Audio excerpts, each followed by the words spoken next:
is interpreting it. But all of these neighborhoods, they all have their own foundations, their evolutions, their stories, their landmarks, their unique characteristics. And that's what I really love about this series. And so right now we're going to be focusing on Chinatown. It's really an amazing neighborhood. Now, this is not Chicago's first Chinatown. The first Chinatown was located in downtown Chicago to the north of us, about 2 miles or 4 kilometers. If you want to bring up the map there, it's in one of the corners there. I don't know which one, but if you bring up the map, you might be able to scroll up and see there's an intersection of Clark Street and Ida B. Wells Drive. That is where Chicago's first Chinatown started popping up in the 1870s. If you're familiar with the building Metropolitan Correctional Center, that triangular prism-like building that we have, that's where Chicago's first Chinatown was located. Well, as we got to the very early 20th century, there was a lot of anti-Chinese discriminatory practices that were happening at that time. And the Federal Chinese Exclusion Act passed, which prohibited more Chinese immigrants from coming into the United States. So a lot of the landlords that were in that first Chinatown targeted the business theirs and raised their rents to crazy level highs, much higher than the market rate, to basically force the Chinatown residents out. So in 1912, the On Liang Tong organization, I'll be talking a lot about them later on in the tour, but the On Liang Tong in 1912 arranged 50 commercial leases just on this next street that we're going to be heading to along 22nd and Wentworth. And so that in 1912 established Chinatown. So that really sets the story of what Chinatown is and its foundation. Let's start looking at some of these landmarks that fit within that story. So the building that we have directly in front of us here, and I promise to turn this into postcard mode in a moment. This is a church completed in 1904. It was originally known as Santa Maria Incornata. It was serving the Italian American community that was located in this area at that time in the late 19th and early 20th centuries. Mobster Al Capone used to take his mother to church here on Sundays. Let's turn this into portrait mode here. Here's a good shot with those threatening clouds that we have in the distance there. So the Italian-American population in this area gradually got displaced throughout the 20th century for a few reasons.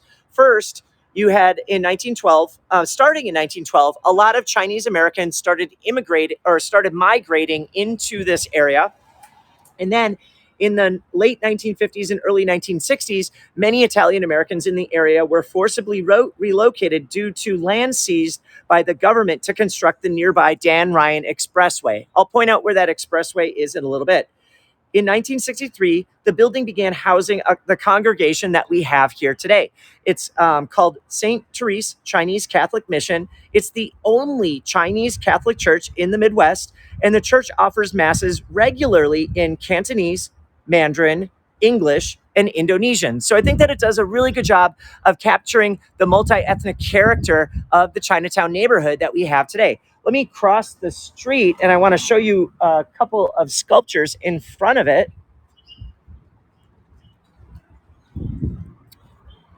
So we have these Chinese guardian lions located directly in front of it. Let's try to get a nice postcard of these two. We're going to see a lot of guardian lions along the way on the tour. Now, they look like twin lions, but there's a slight difference between them. So let's get up a little bit closer. And what's different is what's under their paws.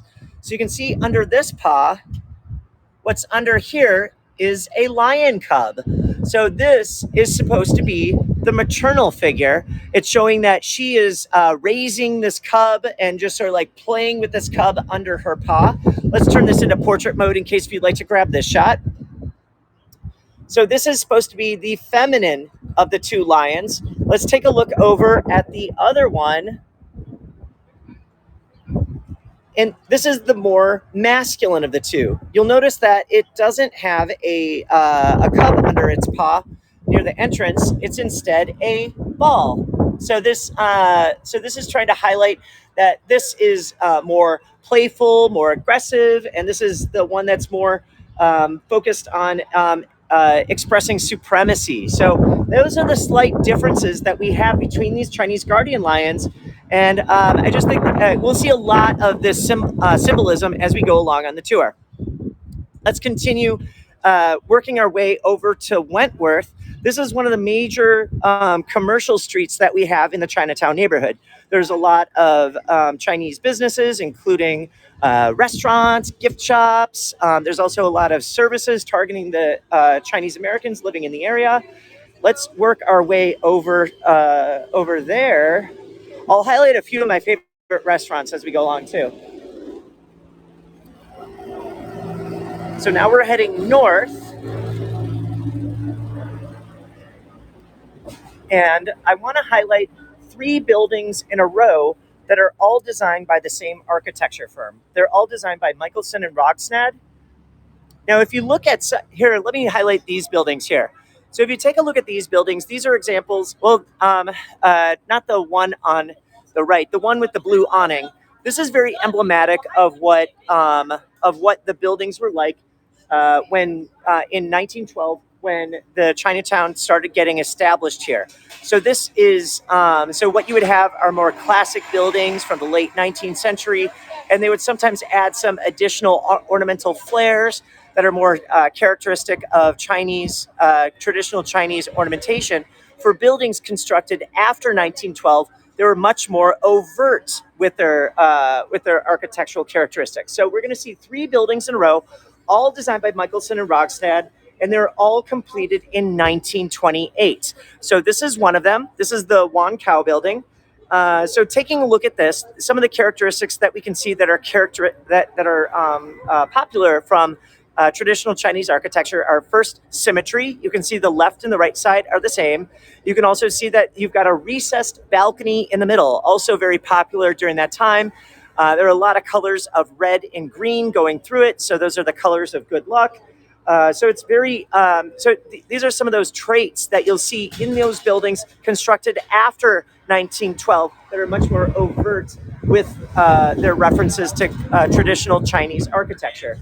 We have another Michelson and Rogsnad from 1928 right up here, and it is gorgeous.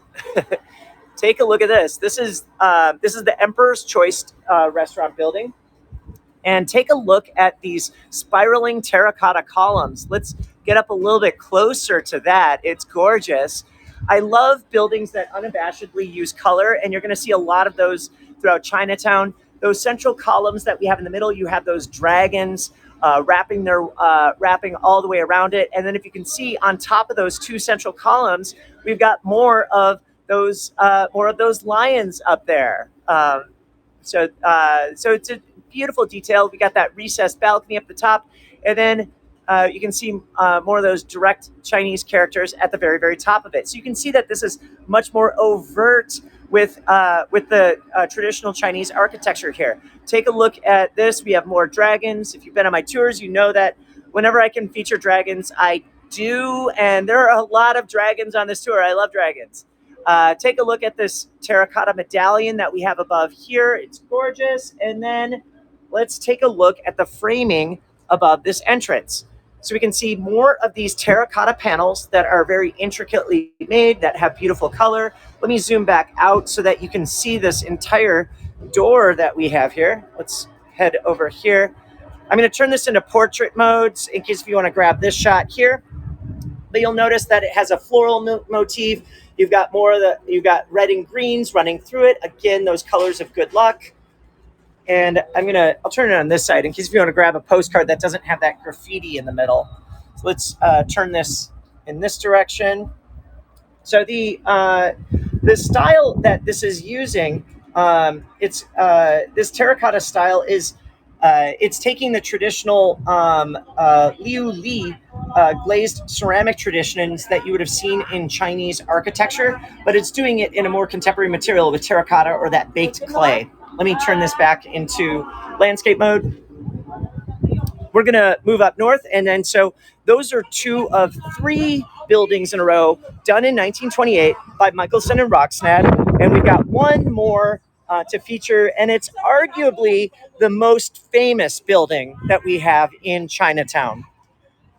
Right before I did the tour with you all, I grabbed lunch at, if you see, let me zoom in on it.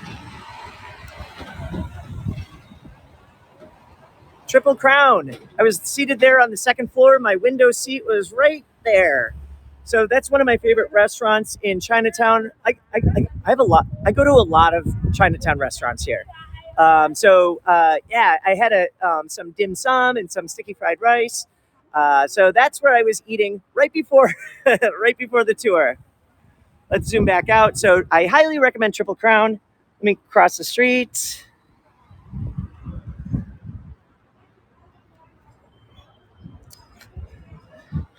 And here we have probably the most famous building that we have in Chinatown.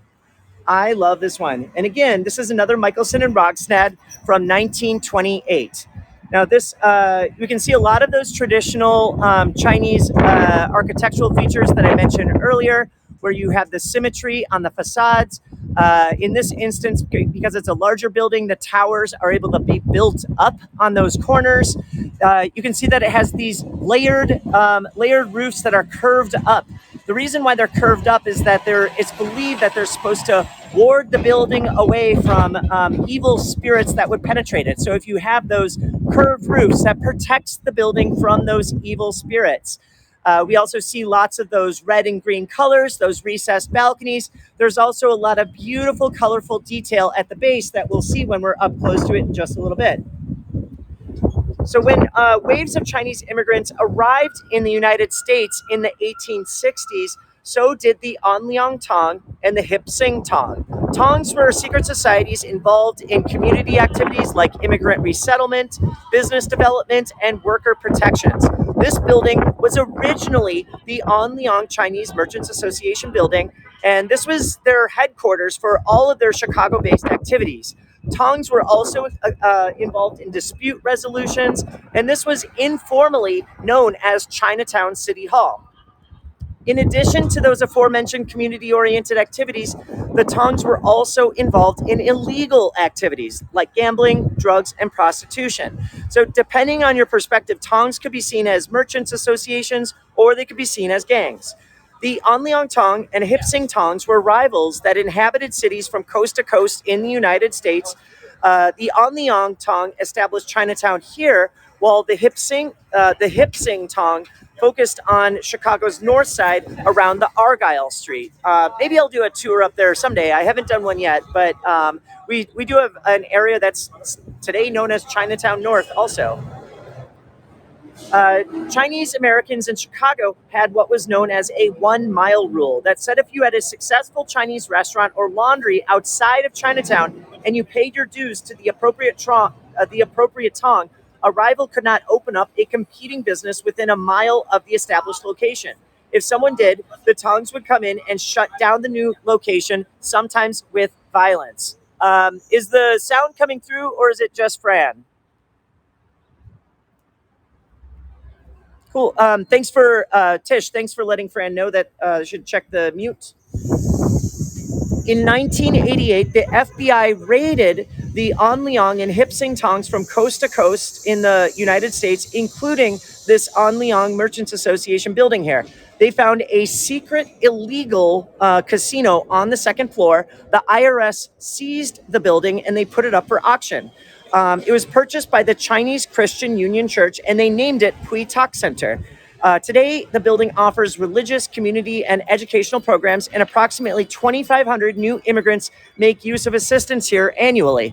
What we're going to do now is cross the street, and we're going to be up close to to see this colorful detailing that we have at the base.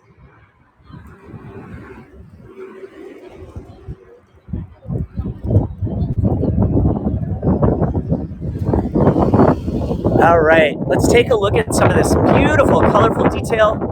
Again, this is inspired by that traditional Chinese style of tile making, where that's known as liu li, but this is all done in terracotta with baked earth. You can see in green ahead of us, we have more of those.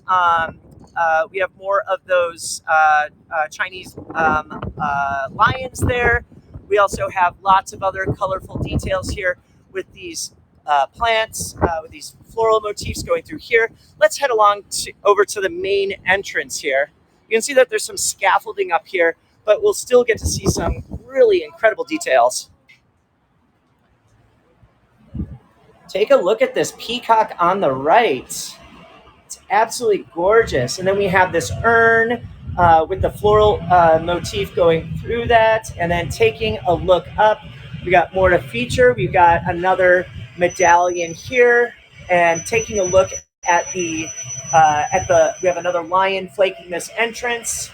Looking up, we have phoenixes surrounding that urn here. Let's take a look above it on top. We have more of the lotus designs running through here. It's just absolutely stunning. Let me turn this into portrait mode in case you want to grab that postcard. So pretty. I love the use of color. Turning this back into landscape here.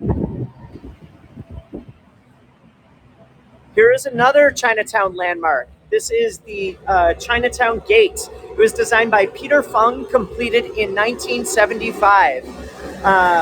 Now this wall, this is based on a wall in Beijing and installed in 1975. You can see that it has more of those layered, curved roofs, like what we just saw with Pui Tak Center, and we have lots of colors of red and green, those colors of good luck. And then it has additional floral and dragon decor going through it. Those Chinese characters translates into "the world belongs to the Commonwealth." That was a famous saying in the early 20th century, reflecting the drive, determination, and spirit of Chinese Americans. Let's keep on working our way north. So this intersection here, this is that intersection of 22nd and Wentworth. 22nd Street is today known as Cermak. So it was right around centered in this area. This is where all of that, where those 50 commercial leases were centered. We're gonna cross the street. We have the elevated train structure right there. There's a Chinatown station right there. And if you just beyond that, if you see this blue sign right in the middle here where it says 9094, if you take a right there, that will get you on the Dan Ryan Expressway. So that again is that area that was in the 1950s and 60s. That's where a lot of the land was seized that displaced many of the Italian Americans and Chinese Americans that were in the area. So it really divided Chinatown. A lot of the Chinese Americans that were displaced from this area, many of them moved out to the suburbs. I'll talk about how Chinatown evolved after that as a result. We have another one of my favorite landmarks in town right here. This is Chinatown, this is the Nine Dragon Wall. This is, dragons are sacred and believed to have magical powers, and the same goes with the number 9. So this is modeled after the original Nine Dragon Wall in Beijing's Beihai Park. Now taking a look at it, this has 9 colorful large dragons in the middle of it, but there's more than 500 dragons in this sculpture. So let's zoom in and take a look at some of those. So you can see that there are smaller dragons in those recessed areas. There's dragons that are in those cantilevered brackets. There's also little dragons on those round medallions. Let me see if I can zoom in so you can see those more. There's more dragons up top on medallions up there. There's dragons everywhere. Again, there's 500 dragons in this wall, even though it's known as the Nine Dragon Wall. Let me step down here to give you another shot of this beautiful landmark for the area. Yeah, it does look new and fresh. Let me see if I can get the sign in it. Perfect. So this is a great postcard where you see all the dragons plus the sign at the bottom. So this Nine Dragon Wall made its debut in 2003. It was a gift from China. According to China, there are only 3 official Nine Dragon Walls located outside of China, with this being one of them. There may be others that are replicas. There may be ones that aren't technically walls, that they're more inset into the building. But according to China, there are only 3 official Nine Dragon walls, with this being one of them. And yeah, if you look over here to the right, you can see the Sears Tower, or Willis Tower, in the distance. So this is a pretty cool shot. All right, let's continue working our way north. Sonia, the Nine Dragon Wall was completed in 2003.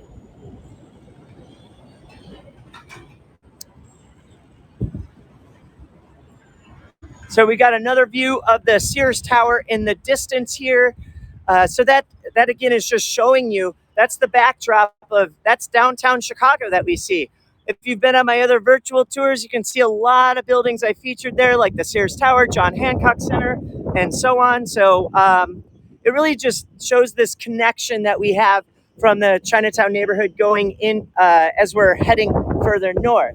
The architects who designed both the Sears Tower and John Hancock Center that we can see in the distance was Skidmore, Owings, and Merrill, also known as SOM.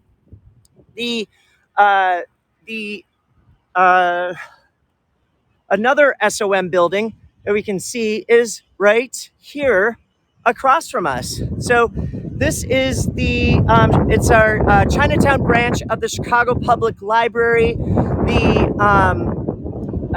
This is completed in 2015, and the library is on a triangular plot of land, so it's very irregular in its shape, and the architecture is embodying the principles of feng shui. So there's a lot more fluid approach to the design. So you don't see any hard corners on the exterior. So it has a more fluid shape that we have that's going through there. The fins are arranged to maximize the visibility, and it makes the building appear kind of like a glowing lantern at night. Let's see, I'm waiting for a gap here, and then I'll cross the street right now. Yeah, the firehouse that there is still a functioning firehouse.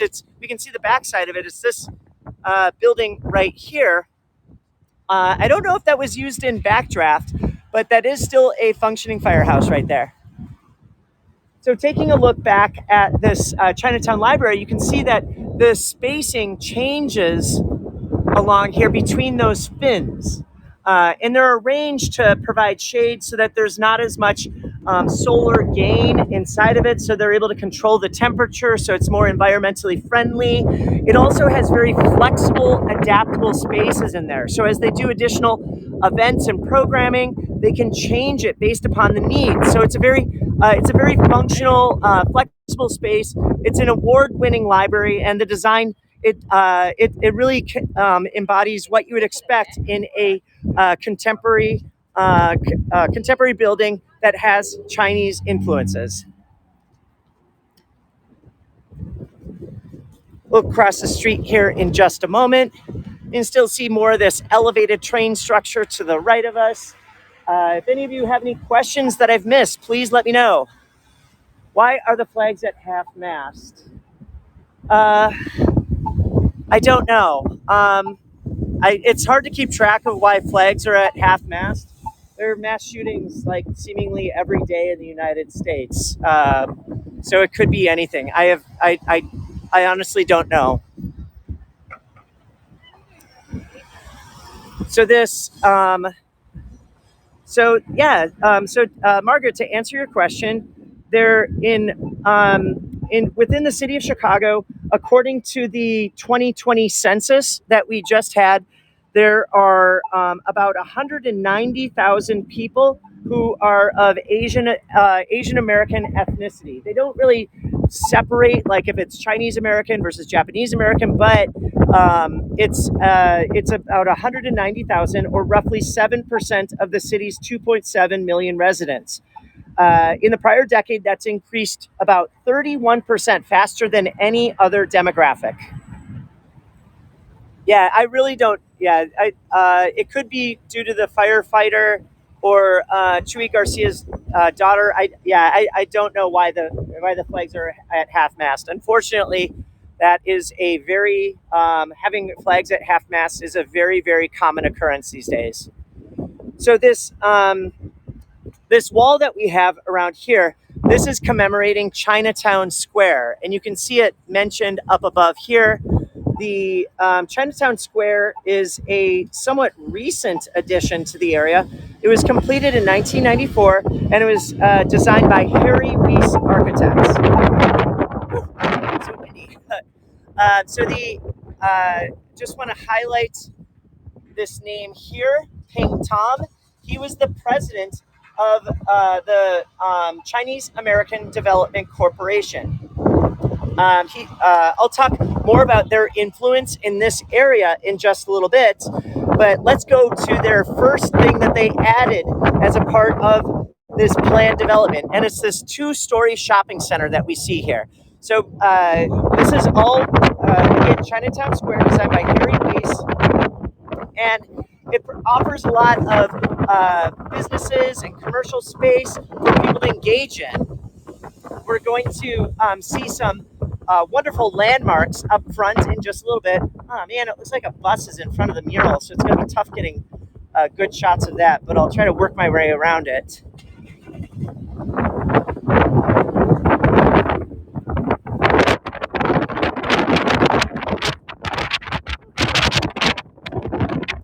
It is windy. So this is the center portion of Chinatown Square right now. We can see we've got these stone lanterns around here that are sometimes lit up at night. And then we can see more of these lions. You can see that this is a ball. So this is the masculine lion. Let's head over here. So we can see two of these vertical panels right here. And there's another two on the other side of the mural. All four of these, they commemorate what are called the four greatest Chinese inventions. So this first one here is the invention of the compass. So if you look at the very top, you can see in the center, that is the compass, one of those, what's called the four greatest Chinese inventions. You can see that that compass was used to help navigate the seas and to help encourage global trade. Let me turn this into a portrait mode in case if you want to grab this postcard. Here you go. Let's move on to the next one. This next one is the invention of gunpowder. So you can grab this, and then I'll turn it back into landscape mode in just a second. There we go. So you can see at the very top, it's showing that gunpowder as it's moving away from using bows and arrows as weaponry into gunpowder, which is also used in fireworks. So that's the second of the four greatest Chinese inventions. I promised to talk about this mosaic in just a little bit. Let me highlight those last two inventions while I've got the hang of it.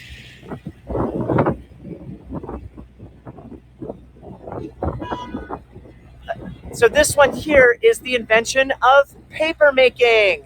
You can see that you've got these reeds up top, and it's being transformed into paper that we have through here in this mosaic. Let me turn this into portrait mode if you'd like to grab that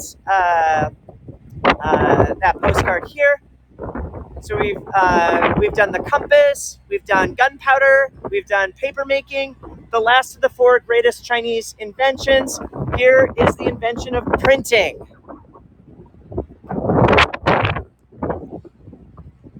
Grab a nice postcard here. Let me turn it back into landscape. So they made all that paper. You got to do something with it. So you can see here's a man up top, doing with his calligraphy set there. You can see more of those calligraphy symbols in the middle of it. Yes, this is before the Western world likes to tout that the first printmaking was done with the Gutenberg Bible, but the Chinese were doing it for centuries before Europeans were. It's just that the Chinese don't get the credit for it. Yeah. Yeah, I mean, the Gutenberg Bible was important for the Western world, but the Chinese have been doing it for a long time before that. All right, so those are the 4 greatest Chinese inventions.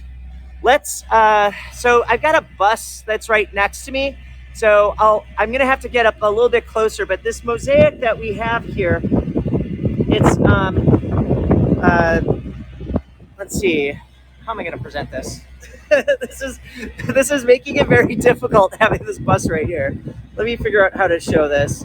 So the mural is designed by Zhao Ping and Yan Dong, and there are more than 100. Well, I don't think I want to board that bus because you can see where it's going.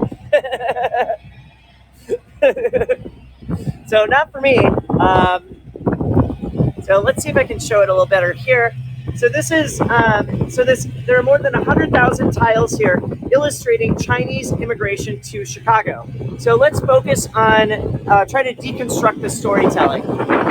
So this right here is depicting the Chinese that were staying in China on the mainland as they were sort of like waving goodbye to those who were traveling to the United States. That started happening in the 1850s, and they worked in 2 major industries. So first, some of those Chinese that were arriving on the West Coast would work in mining. Think of the gold rush that was happening at that time in the 1850s. So many of the Chinese immigrants worked in that industry. The other major industry that they worked on were railroads. So they would be traveling, they would be constructing those railroads that were going from the West Coast heading east. Many of those railroads ended in Chicago, so that is where Chicago first started getting its first wave of Chinese immigrants in the really starting in the 1870s when and that's when we got our first Chinatown. Let's head over here. There's some tiles that have popped off in this center section, but it's really trying to highlight that the Chinese are just an important facet of United States, a country that's known for immigrants, and this is highlighting all the ways that Chinese immigrants today are productive members within society and just really celebrate American life. And you can see these stylized versions of those skyscrapers in the background that I just highlighted there with the Sears Tower and John Hancock Center. So still able to showcase it okay, even though I didn't have much space for it. This plaza is used for a lot of public events that they have in here. So they have lots of concerts and other types of activities. So we don't have anything going on today. And then you can see these statues around here depicting the Chinese zodiac. So they're highlighting you have one for each year. And so I don't have time to showcase all 12 of them. I just want to showcase the one that we're in right now. So we're in the year of the rabbit. So you can see that we've got this plaque here along with this sculpture of the rabbit. Is anyone a year of the rabbit here on the tour?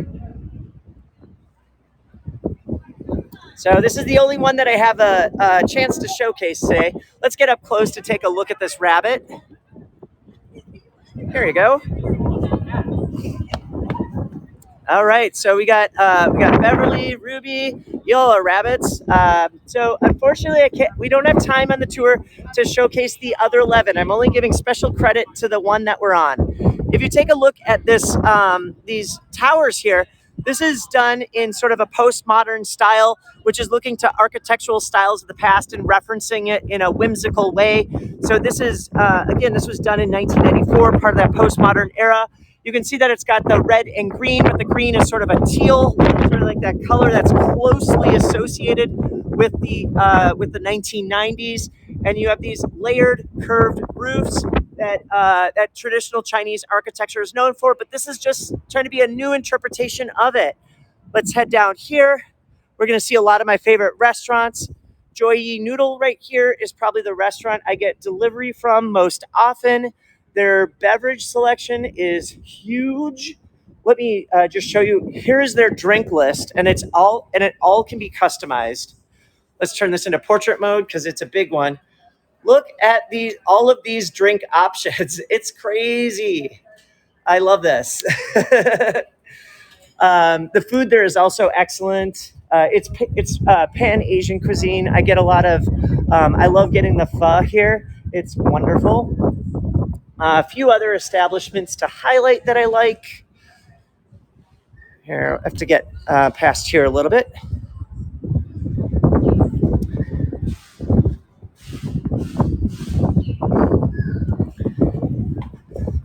Yeah, so you can see that you have a lot of businesses in this two-story building, shopping center that was added in 1994. So one of the trends in Chinatown is that it has been becoming more Pan-Asian, where they've been offering more than just Chinese cuisine. So you can see here you can get some ramen. Yeah, we're still definitely in Chicago. Another one that this is new. Joy just opened up another one here. This is called Joy Plus. This is the first time I've seen this. How fun. I had no idea. This is a brand new location. And then another place that I like a lot is right here. This is Ming Hin. I'll show you the sign here. This is a great place for dim sum. So here's the sign for that. It's a big dining area. It's a local chain. There's several Ming Hins around the city. And then there's one last restaurant on the corner here that I'm a big fan of.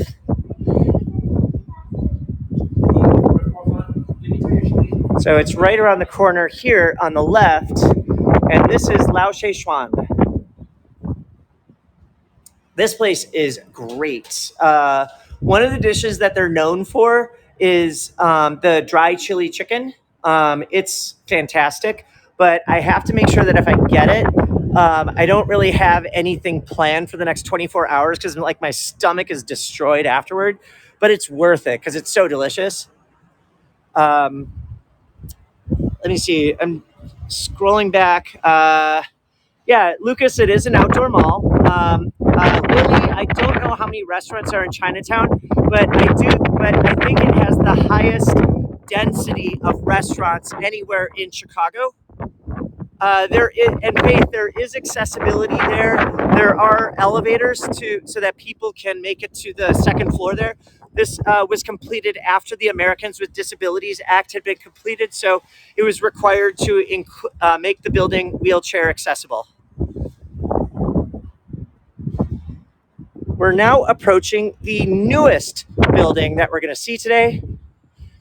And a lot of people don't know about it because it's kind of tucked away. We can see it right now in this stainless steel exterior here for the second and third floors. Let me get a little bit closer to be able to feature this.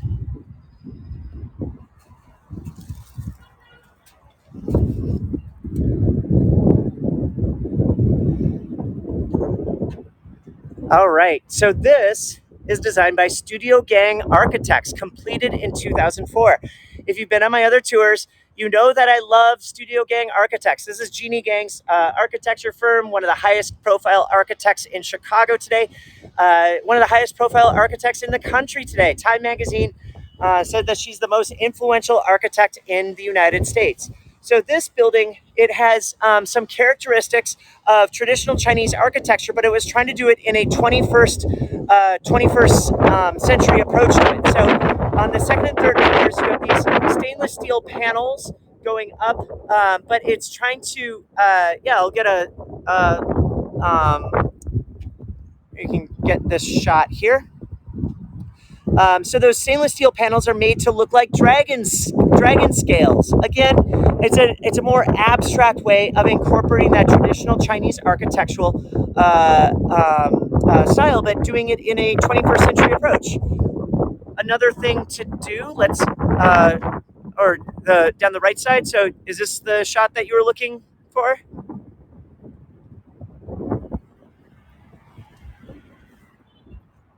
Was this what you were looking for, Julie? Okay, cool.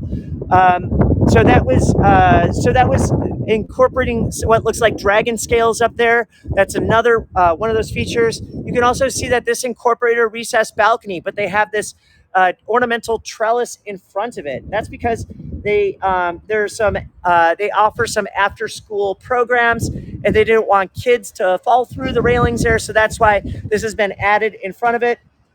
The Chinese American Service League uses this building, and it's a community center offering an eclectic mix of programs, including citizenship classes, tutoring, after school programs, and culinary arts. So we're going to move over here to look at an outdoor sculpture, and it's referencing the founder of the Chinese American Service League. Her name is Bernadetta Wong, also known as Bernie Wong. So she was the founder of that building that we just that's located in that center that we just featured. She passed away in 2021, and so we have two artists. They're brothers. We have Da Hong Zhao and Shanzhu Zhao. They completed this sculpture to celebrate her. Let me turn this into portrait mode so that you can see that. Here we go. So this is called Red Angel, and the Zhao brothers wanted to do this to celebrate Bernie Wong because she helped them get United States citizenship at the Chinese American Service League right behind us. And they say that this red angel here represents her beauty, life, compassion, and human spirit. Let's turn this back into landscape mode.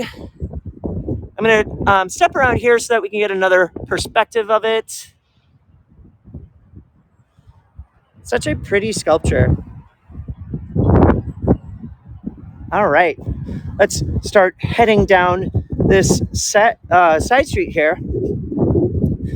So if you remember that building that we see that's in the distance that we're strolling through, the Chinatown Square, that was a mall that was completed in 1994. That was the first phase of a huge series of developments, including everything that you're going to see around here for the rest of the tour.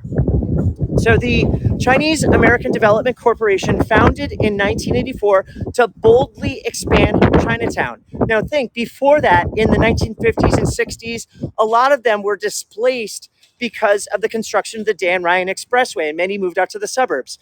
The Chinese American Development Corporation wanted to plan on offering additional housing, commercial spaces, and neighborhood services in an effort to draw Chinese Americans living in the suburbs and the anticipated influx of Chinese immigrants coming from Hong Kong in advance of the British handing the land back over to China in 1997. The Chinese American Development Corporation acquired 32 acres of land all around here that used to be used by the Santa Fe Railroad, and they expanded it into a multi-phased redevelopment plan. So I talked about that Chinatown Square located through here, but they also added a ton of housing with a bunch of townhomes that we have in the area here. All of these red brick buildings are known as Santa Fe Gardens, in reference to that former Santa Fe Railroad that used to be located in the area. There's a total of 600 residential units that were added starting in the 1990s, going into the 21st century. You can see we've got an open plot of land. They're going to be adding something here at some point. So there's still additional phases that they can add in this development. The median home value that we have in this area, it's around $400,000. Anyone have any questions on anything before I continue along?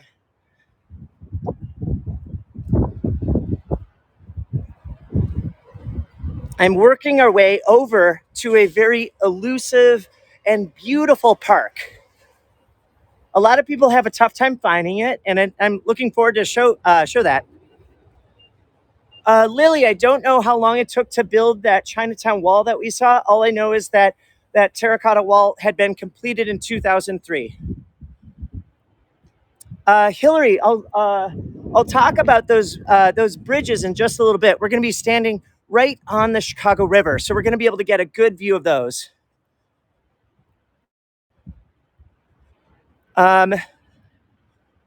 So the Judith, the meaning of the red angel sculpture was in it was basically a monument that was honoring Bernie Wong. She was the founder of that Chinese American Service League that really offered so many community and immigration services for the Chinese Americans in the area. So that sculpture was basically trying to honor and celebrate her life. Let's see, Michelle. Oops. Yeah, Michelle, I do know that. Yeah, that I forgot the name of it, but that the Chinese museum that you're referencing, it's located a block south of where we started the tour, so it's very close to the start that we had there. Corinne, it's the Chicago public school system is looking at adding a public school in the area here. It's received a lot of contention. A lot of people are fighting it. Some people want it. It looks like there is going to be a new school that's added to the area because the population in Chinatown, it's really grown a lot. One of the big trends that we have in Chinatown is that the Chinese Americans in the area, they want to be able to have elected representatives who are also Chinese Americans. And so that's something that they've been fighting for. And it's also something that's very relevant for today, because just yesterday, the city of Chicago elected its first Chinese American city council member. So she won just yesterday. Her name's Nicole Lee. And so she represents the ward that we've been walking through. It's the 11th ward. So that's brand new information. So this is the entrance to China, to this elusive park. Now notice that we've got these railroad tracks that still function for them. This entire area used to be dominated by railroad tracks. Again, the Santa Fe Railroad, but as the railroad died down, that's when they redeveloped it into that, the Chinese American Development Corporation redeveloped it. And then this became not Puitak, this became, why am I drawing a blank right now? This is, let me think, Ping Tom Memorial Park. So it's very elusive, but it's a beautiful park. It looks even better when we got the trees and the flowers in full bloom. But we still got a bunch to see here. So we've got 4 of these columns up front. You've got these spiraling dragons up here. You might be able to hear a freight train in the background. So we got these spiraling dragons wrapping around these 4 columns that we have up here. And then Ping Tom Memorial Park was completed in 1999. So you can see that this is highlighting those traditional Chinese American design aesthetics that we have here with those layered cantilever roofs. Let's head around to get up close to the space. Whew, it is cooling off right now.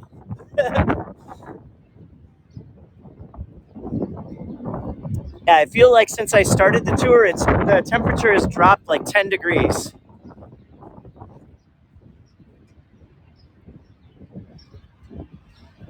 All right. So here is Ping Tom. I highlighted his name earlier on when we were just outside of Chinatown Square. He, again, was that president of the Chinese American Development Corporation that ended up creating all this development that we've been focusing on this last part of the tour. So we have this was constructed after he passed away. So again, he died in 1995, and this sculpture was completed, along with the rest of this park, in 1999. Here's this pavilion that's used for some park events that we have in here. Let's start walking along the water. So this is the south branch of the Chicago River. And you can see that this used to be used for industrial purposes. So we've got a vertical lift bridge right here. It's we don't have vertical lift. This is the closest vertical lift bridge that we have in Chicago.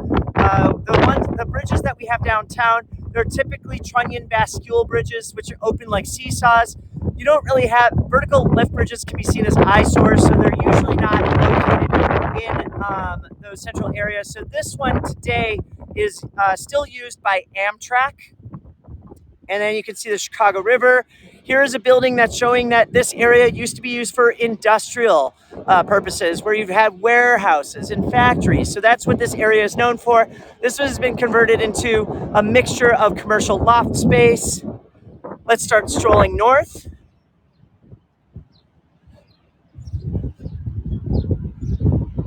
We've got some more public art to feature.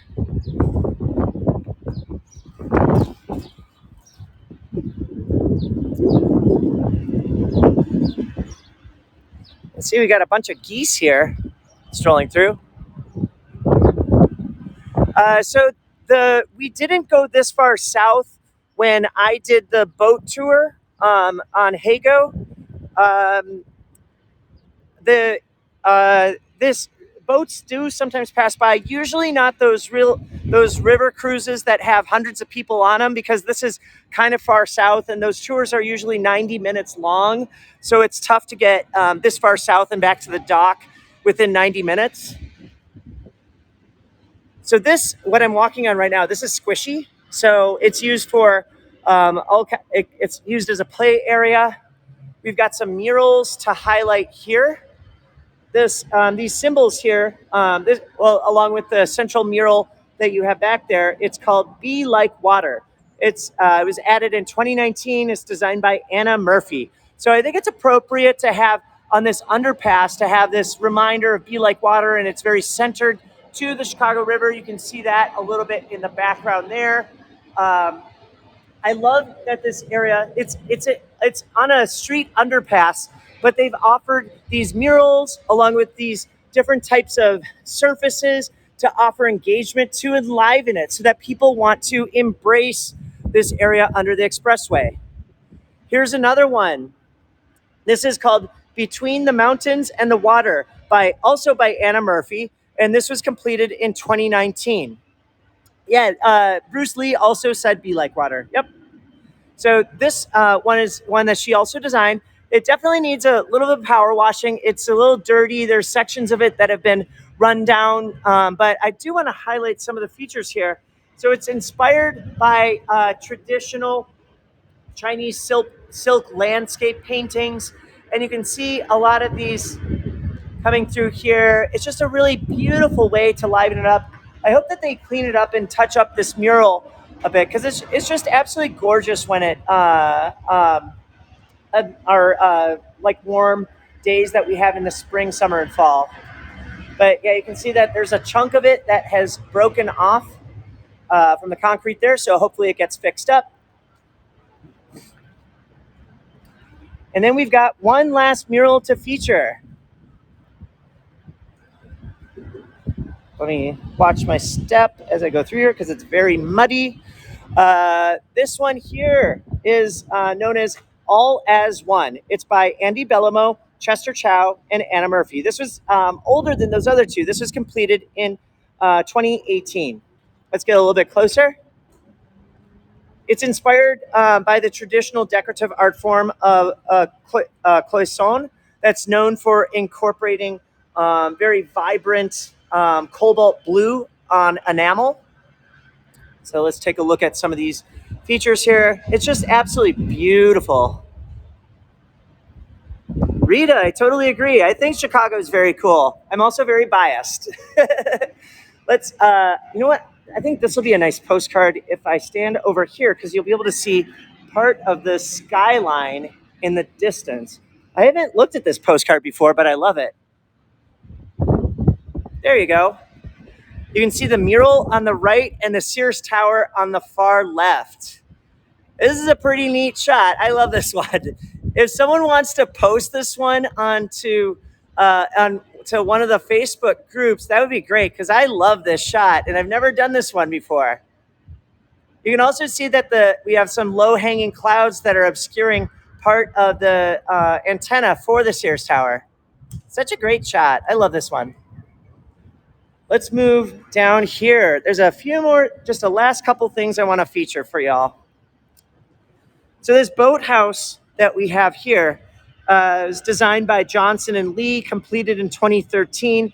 It offers patrons, well, let me watch my step because it's also very muddy here. It offers patrons an opportunity to engage with the Chicago River. Let's see if they have it filled with rental boats yet. Sonia, I've done a Bronzeville tour that it's part of my my what is it called? Neighborhoods by Elevated Train tour. So there's 4 of them that I have in that series. One of them covers downtown, and then I have one on the north side, one on the west side, one on the south side. And the south side one focuses on the foundation and evolutions of both the South Loop and Bronzeville neighborhoods.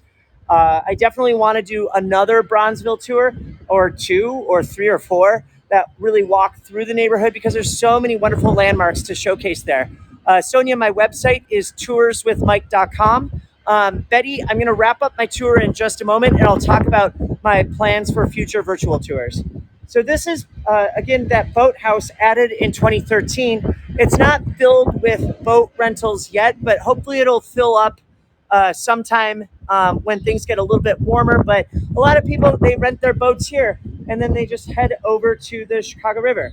This is the Chicago River also hosts its annual dragon boat race. So they do that every year. It usually takes place in June. Yep, Anna, you're right. The dragon boats, that happens down here. And then I don't know if any of you saw the first season of The Amazing Race. It was a long time ago, but on their final episode, the last stop that they had to come to is this park that we've been strolling through right now, Pingtom Memorial Park. This was their last stop, and a lot of those finalists, they couldn't find it because it's really elusive. So some of those, they couldn't find their way in here. So it's pretty wild. Let's head down here. This bridge that's in the upright position, this is it's a landmark bridge, and it has single leaf, so it just goes all the way across.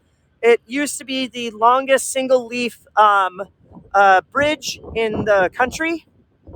They sometimes go down. It's used by Metra occasionally, but I think it looks like they're doing a lot of repair.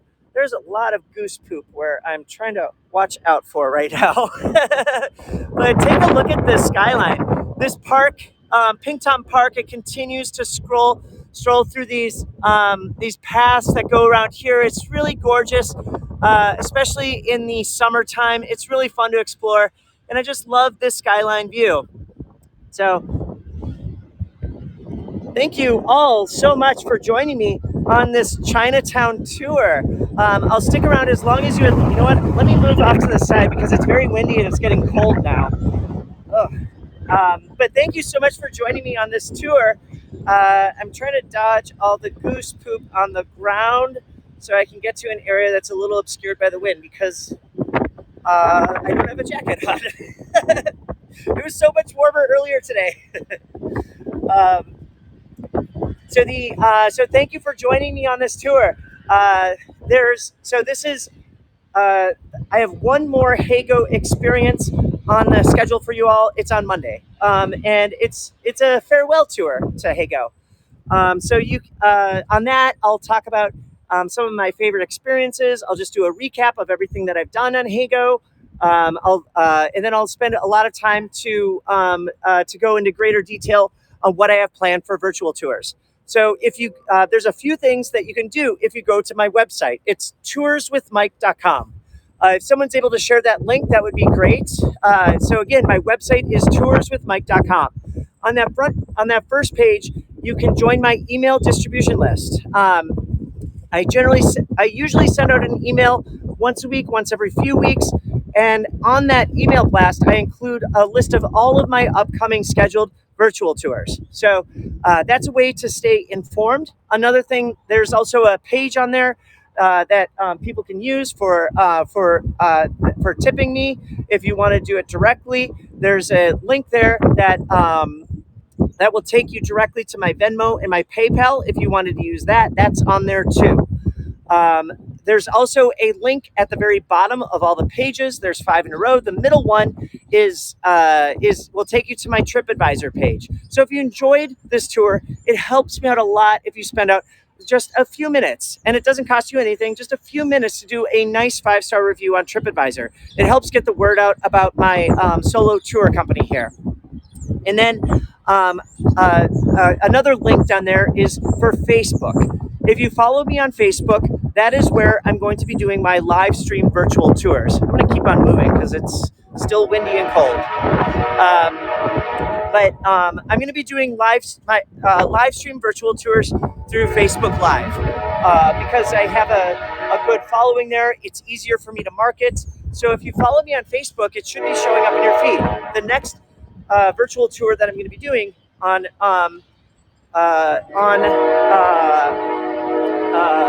Facebook Live is going to be my one that's featuring the Desert Botanical Garden in Arizona. I've done this tour once before on Hago. I was looking forward to doing it later on this month, but Hago is shutting down before that happens. So you can check out my Desert Botanical Garden on Facebook Live. I'll be doing that on, I think it's April 16th. There's no charge to join. It's all tip-based for that. So I hope that you can sign up for that. So I'll be doing my live stream virtual tours through Facebook Live. A new thing that I will be doing is offering my recorded tours available as an archive for people to watch anytime. So I'm likely going to be setting it up on Patreon, and it'll have the archive of all of my recorded tours that anyone can watch anytime. It'll be subscription based on a month by month. You can join, cancel anytime that you want to, but that'll be another way that people will be able to check out my virtual tours through those recordings. So that's the plan that I have post Hago, where I'll do my live stream virtual tours on Facebook Live, and I'll have the recordings available on Patreon. Beverly, Patreon is spelled Patreon. My Patreon's not set up yet, but it's something that I'm working on. So that will be happening. So that's the plan that I have for my virtual tours, for both live stream and for my recording. So the best way to make sure that you stay informed on all of my upcoming tours is to join my email distribution list and follow me on Facebook. Those are the best ways to stay informed on those. I'm also in contact with with that Hago Guide Collective, those 17 guides that are trying to figure out a centralized, coordinated approach to tours. So I'm not in the planning group for that, but they are working on things. They do have my contact information. They know I'm interested. So they're going to be looping me in on their plans. So I do plan on staying engaged with that. So that is the information on what I'm planning on doing with virtual tours starting in less than 2 weeks. Oh, wow. It's so quick. Oh, man. When I saw that email on Friday morning, I'm just like, oh, my God. I wasn't planning on having that major fire drill. I already had a ton of other work I wanted to get done, but I'm like, I have to figure out what to do with this platform, because like everyone else, I didn't think it was shutting down this soon. So, but I'm adapting, trying to pivot, and I do like this new approach of being able to offer the virtual tours through Facebook Live and the recordings through Patreon. So, yeah, it was all the guides and all the Voyagers are all scrambling right now with the guides trying to figure out how to create their virtual tour platforms, how to connect with people. All the Voyagers, a lot of them are trying to figure out how do they follow their favorite guides, and then to download all their postcards. So Hillary, to watch my live stream tours, it will have to. They will be shown on Facebook Live, at least for the immediate term. But again, those recordings will be available via Patreon once I get that set up. I'm not going to be doing YouTube because it's having to, I mean, I have to build up and maintain another following on there. You have to get to at least 1,000 subscribers. They also want you to keep all your videos that you do posted on there, and in order to get any sense of monetization. And the amount that you get paid for it, it's not much at all. Even when you do get paid for the advertisement. So that's why I'm going with the hybrid approach of Facebook Live and Patreon, because I'm trying to make a living wage off of my entire tour business, and it just doesn't really work out. Margie, you can find me on Facebook at facebook.com/tourswithmike.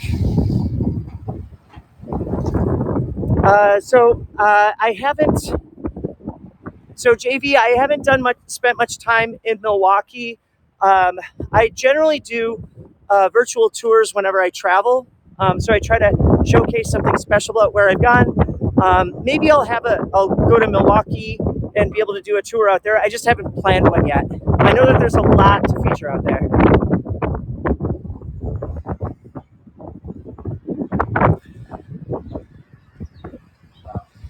Let's see. Another thing before everyone signs off. Thank you so much for joining me on this tour. Thank you for being a subscriber. Thank you for sending tips. I really appreciate it. Doing tours, it's my full-time job. I love creating tours, whether they're in person or virtual, and your tips support me a lot. And for those of you who have been with me for quite some time, ever since I joined Hago in November of 2021. Thank you for your continued support. I really do appreciate it. I couldn't have kept on doing these without you. And the community has just been so welcoming. I just really have appreciated it. Beverly, if you go to my website, tourswithmike.com, there's a tab there if you wanted to tip me directly through either Venmo or PayPal.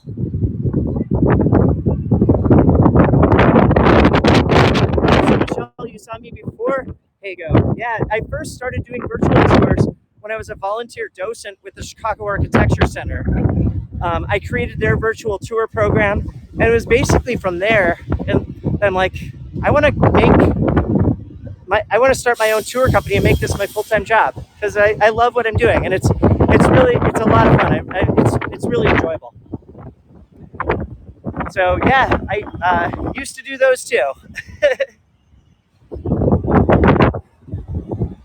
The wind has picked up and the temperature has dropped, so it is very cold now. I'm making my way to the elevated train. I'm actually taking it because I have to go pick up the new laptop I bought. I ordered it on Friday after I found out that Hago's shutting down, because I needed a stronger laptop to be able to handle downloading all of my recorded Hago tours, because my current laptop wouldn't be able to handle it. It's 11 years old. So yeah, that's because of Hago folding. It just pushed me into buying a new laptop, which I'm picking up right after this tour. Let's see, any other questions that you all have before I close things down? You can see I'm right by that 9 Dragon wall again, by this entrance to the L. Okay, this is a little more covered from the wind, so this is easier for me.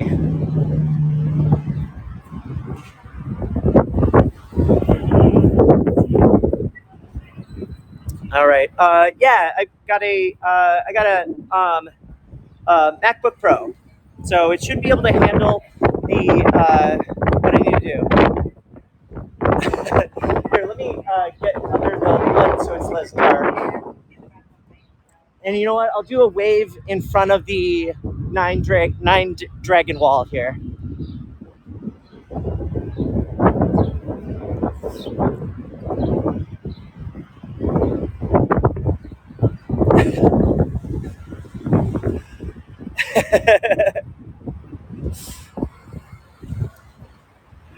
Any other questions that you all have before I close things down?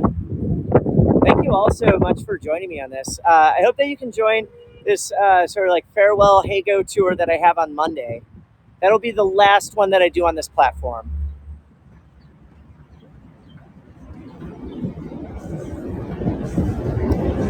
Any other questions before I close things down?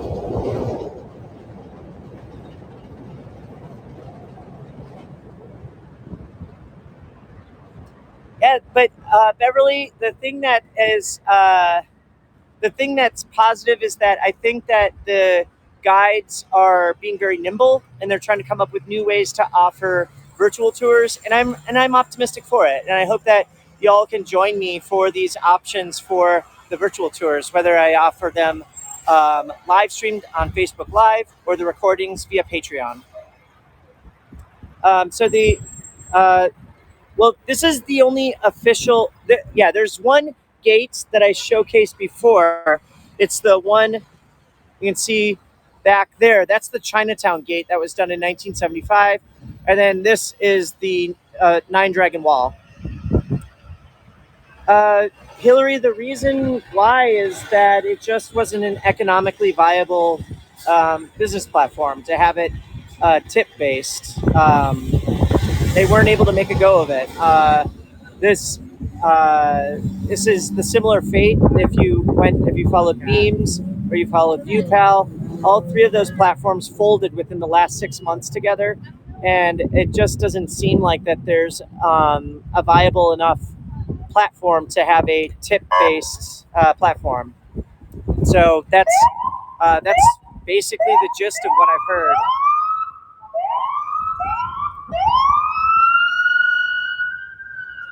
So I'm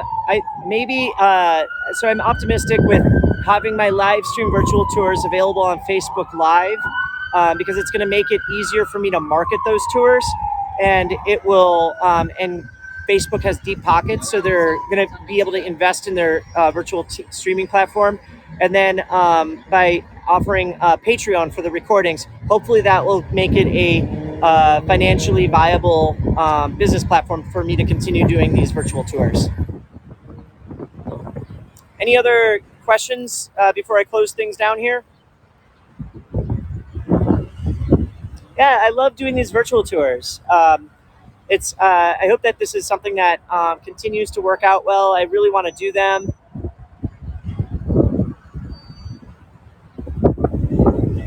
All right, I'm going to close things down. Thank you all so much for joining me for my last full Hago tour.